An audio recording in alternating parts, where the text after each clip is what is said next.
बताई हो, कुछ बतावेला रही तब न बताए, सब गड़बड़ हो गइल बा। सुन 6 दिन पर 6 बजे भोरही में काल बाथरूम से आईनी नहा के, होली के कपड़ा पहनत रही साड़ी, घर के केवाड़ी सटा के, कले अचके में आइले माई डियर नो, कले अचके में आइले माई डियर नो।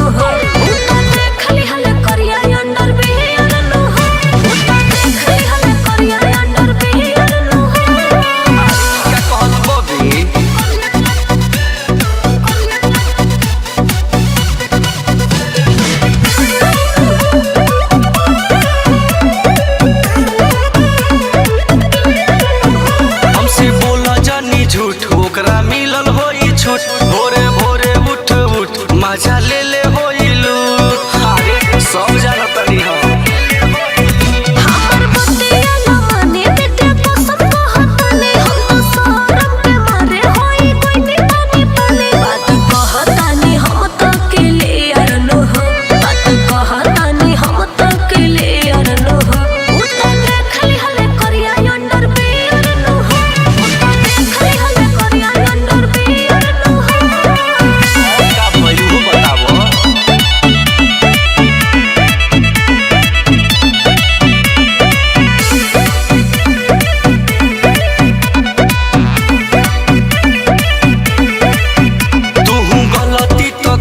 काहे कुंडी न लगैलू, तनी देर रह बाहर काहे ओके न बतैलू, गलती तो तोहरे बाबू।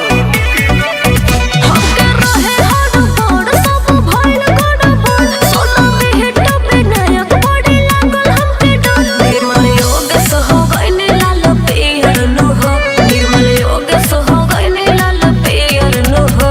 उतो देख ली हले करिया अंडर पियर नो हो, उतो देख ली हले करिया अंडर पियर नो हो।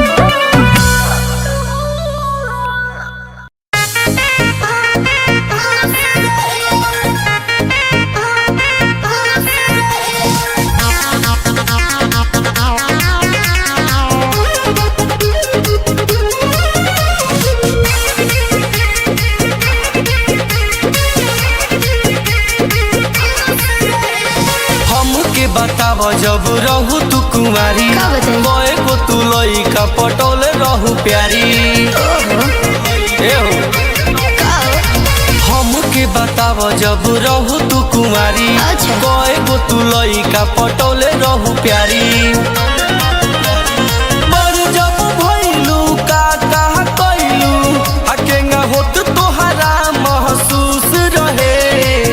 ज्यादा भइल ना कुछ रहे, अच्छा बाकी हमरा से पूरा गांव के लइका खुश रहे।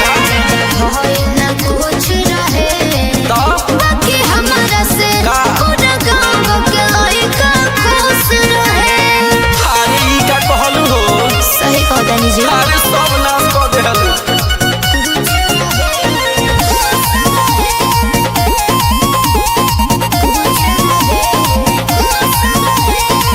जे भी तकावे हम तक देत रही, अच्छा? सबके ओके मन रख देत रही।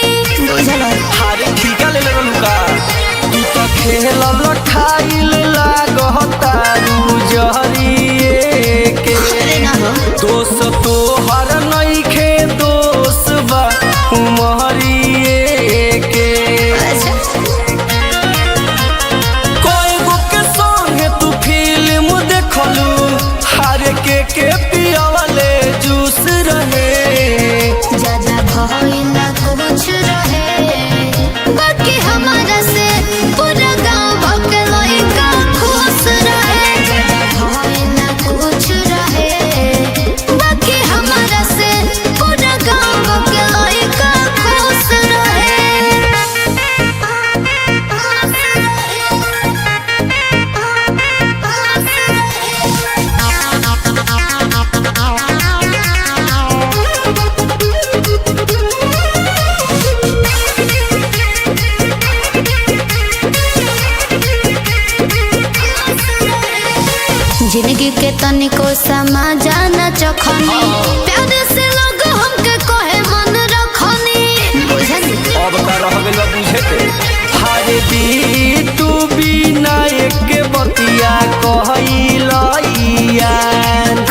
के ना मिलो हमके अब एक रहबा